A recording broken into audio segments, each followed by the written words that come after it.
The pre-Columbian era incorporates all period subdivisions in the history and prehistory of the Americas before the appearance of significant European influences on the American continents, spanning the time of the original settlement in the Upper Paleolithic period to European colonization during the early modern period. While the phrase pre-Columbian era literally refers only to the time preceding Christopher Columbus's voyages of 1492, in practice the phrase is usually used to denote the entire history of indigenous America's cultures until those cultures were vanquished, diminished, or extensively altered by Europeans, even if this happened decades or centuries after Columbus's first landing. For this reason the alternative terms of pre-contact Americas, pre-colonial Americas or prehistoric Americas are also in use.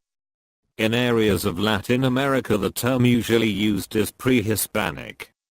Many pre-Columbian civilizations established hallmarks which included permanent settlements, cities, agriculture, civic, and monumental architecture, major earthworks, and complex societal hierarchies.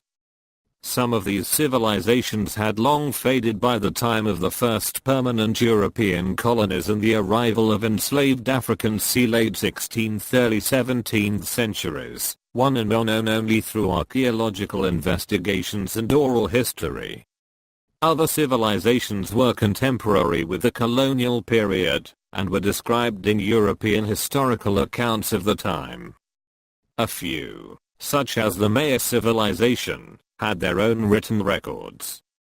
Because many Christian Europeans of the time viewed such texts as heretical, men like Diego de Landa destroyed many texts in pyres, even while seeking to preserve native histories.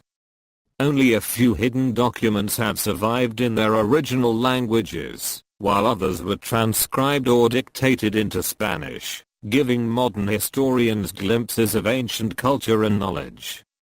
Indigenous American cultures continue to evolve after the pre-Columbian era. Many of these peoples and their descendants continue traditional practices, while evolving and adapting new cultural practices and technologies into their lives.